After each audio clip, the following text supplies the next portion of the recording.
Jeigu jūs gavote užduotį iš savo vadovo nupirkti įstaigai kažkokį tai daiktą, jūs jau turite vadovautis tą sudėtingą instrukciją, kuri vadinasi viešųjų pirkimų įstatymas.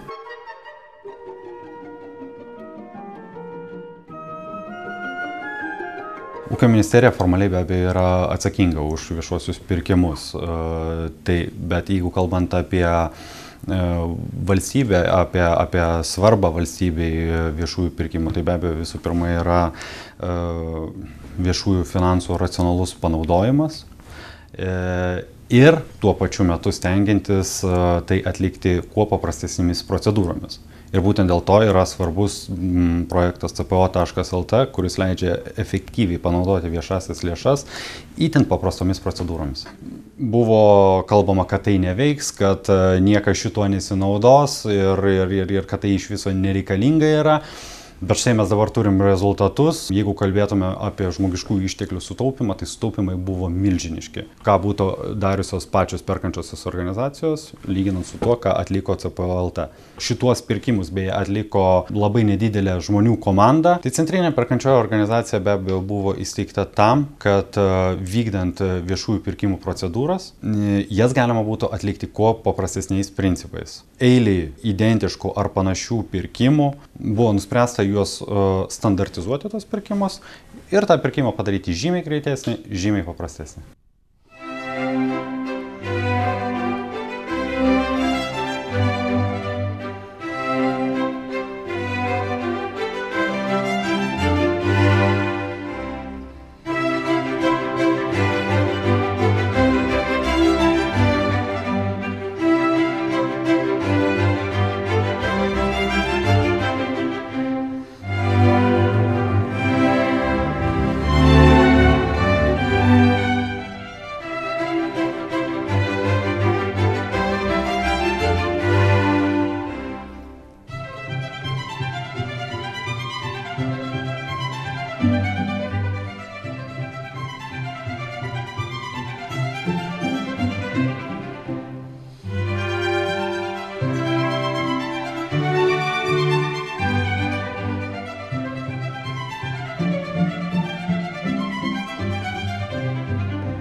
CPO.lt iš principo yra unikalus projektas. Per šiek tiek daugiau nei 2 metus buvo atlikta apie 15 000 pirkimo procedūrų už beveik 400 milijonų eurų. Ir tai atliko tik tai 25 žmonių komanda. Be abejo, vykdant paprastus pirkimus, tom pačiom apimtim būtų buvo reikalingas žymiai didesnis žmonių kiekis. Be abejo, informacinės technologijos ir, sakykime, jų proveržis pastarųjų dešimtmečių davė puikų įrankį palengvinti viešųjų pirkimų procedūras.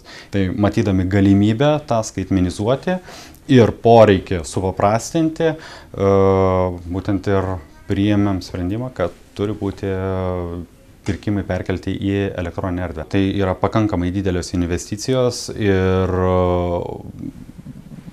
dėl tos priežasties, aišku, rasti biudžetinį finansavimą ne visada yra paprasta. Todėl ES fondų parama buvo tikrai labai laiku ir labai vietoj. Buvo jie, manau, labai sėkmingai ir labai tinkamai pasinaudota, būtent kalbant apie šitą projektą. Ir tuo būdu sukurta tikrai didelė pridėtinė vertė visuomeniai. Lietuva yra viena iš pirmaujančių valstybių ES. Pakankamai unikalus projektas yra CPO.lt.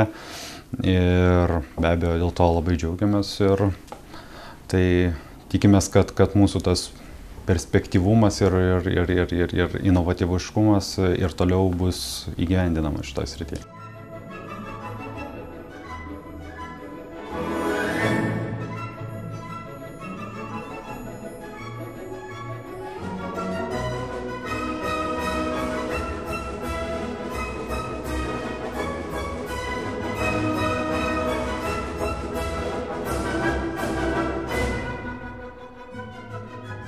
Turim pinigų, ateinam į parduotuvę, bendraujam su pardavėju, sumokam už prekę ir turim jau rezultatą.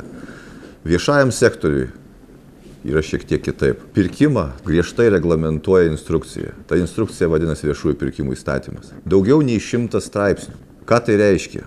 Kad pirkėjas šiuo atveju turi pirmiausia prašyti, ką jisai nori nupirkti, kad būtų visiems suprantama. Ta turi paskelbti nustatytą tvarką, įvykdyti procedūras, įvertinti pasiūlymus ir tik tai po to tikėtis rezultato. Dažnai tos procedūros trunka net iki pusės metų, o gal ir ilgiau, jeigu būna nepatenkintų, apskundžiama, teisminiai ginčai ir panašus dalykai. Pardavėjas taip pat įprastai supranta, kad pirkėjas pas jį perka ir paprasčiausiai pasiūlo prekį. Viešajam sektoriui yra visgi kitaip. Pardavėjas turi parengti didelį kiekį dokumentų, dalyvauti konkurso procedūrose ir tik tai tada, kada jisai bus konkurso tvarka išrinktas laimėjusių, jisai gali parduoti prekes. Kitaip sakant, tai taip pat yra rutininis darbas.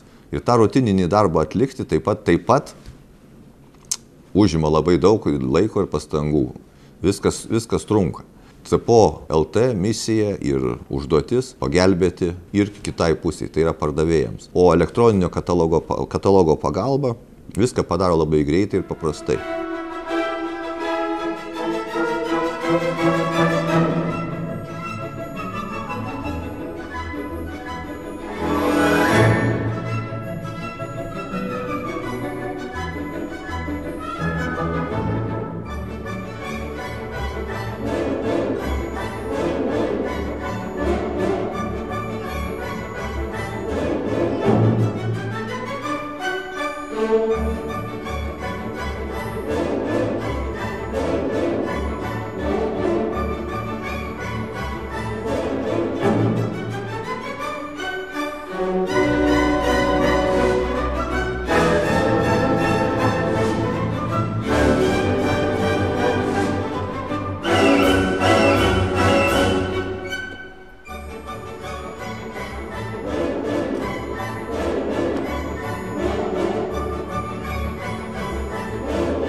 Kataloge sudėtingi rutininiai procesai atliekami už perkančiąsias organizacijas.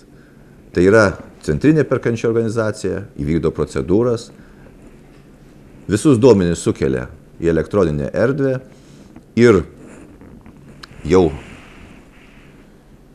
pirkėjai naudojasi tą medžiagą ir įvykdo pirkimus daug greičiau.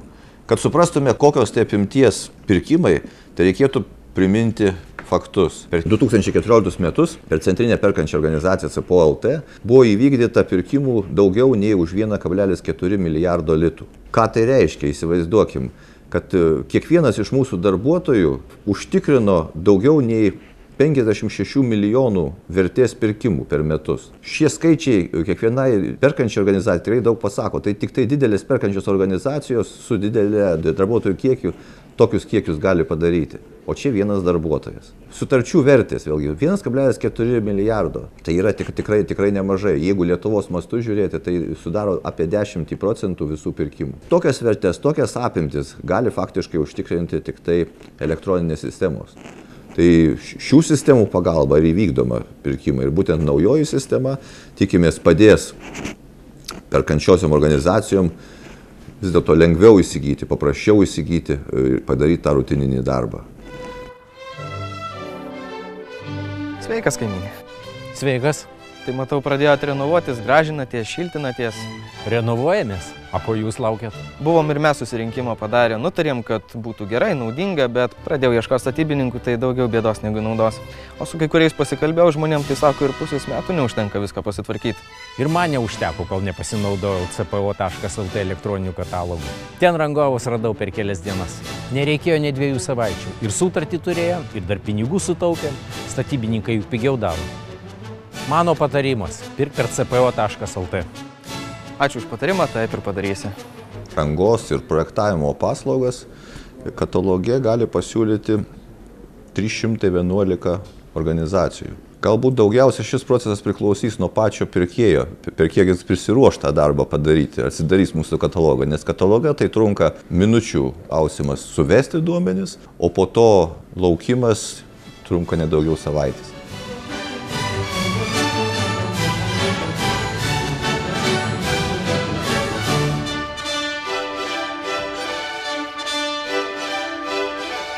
Būtent tokių sistemų sukūrimas neatsiejamas nuo didelių investicijų. Kitaip sakant, galimybė sukurti tokias sistemas gali atsirasti tik tai turint pakankamą paramą.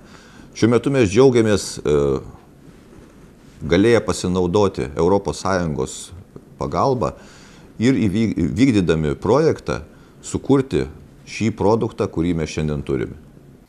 Projektas centralizuotų viešųjų pirkimų valdymo sistemos kūrimas ir diegimas finansuojamas pagal 2007–2013 metų žmogiškųjų išteklių plėtros veiksmų programos 4 prioriteto administracinių gebėjimų stiprinimas ir viešojo administravimo efektyvumo didinimas įgyvendinimo priemonė viešojo administravimo subjektų sistemos tobulinimas ES struktūrinių fondų ir valstybės biudžeto lėšomis.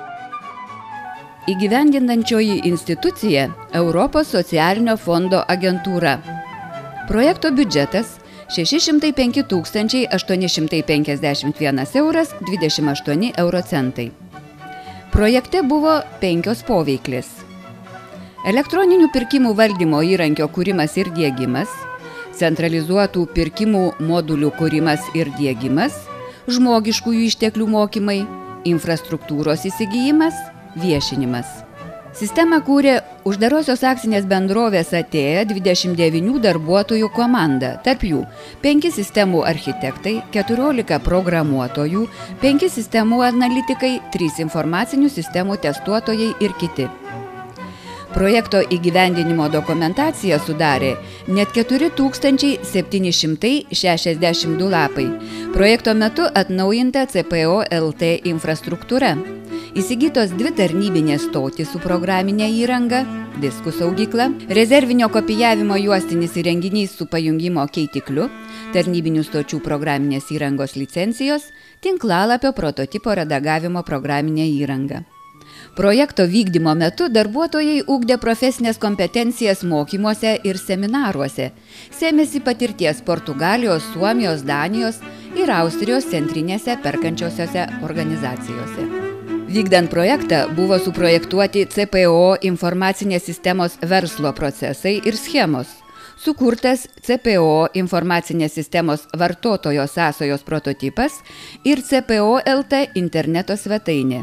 Parengti CPO informacinės sistemos saugos dokumentai, sukurtas ir įdiegtas CPO informacinės sistemos pirkimų valdymo įrankis, atliktas jo testavimas ir bandomoji eksploatacija, sukurtos 7 vaizdo instrukcijos elektroninio katalogo naudotojams. Naujos CPO informacinės sistemos privalumai. Paprastesnis užsakymų formavimas, kainų prognozė, paprastesnis organizacijos duomenų valdymas, sisteminimas ir archyvavimas, statistikos duomenų naudojimas, konsoliduotų pirkimų ir aukcionų vykdymas, apklausų organizavimo galimybė, paprastesnis administravimas. Projekto rezultatai pirmiausia skirti viešojo administravimo subjektams, perkančiosioms organizacijoms. Tačiau jie svarbus ir potencialiems prekių, paslaugų ir darbų tiekėjams bei institucijoms, vykdančioms viešųjų pirkimų ir perkančiųjų organizacijų lėšų panaudojimo kontrolę. Projektas pristatytas baigiamojoje konferencijoje, informacinėme leidinyje ir filme, šalies žiniasklaidoje.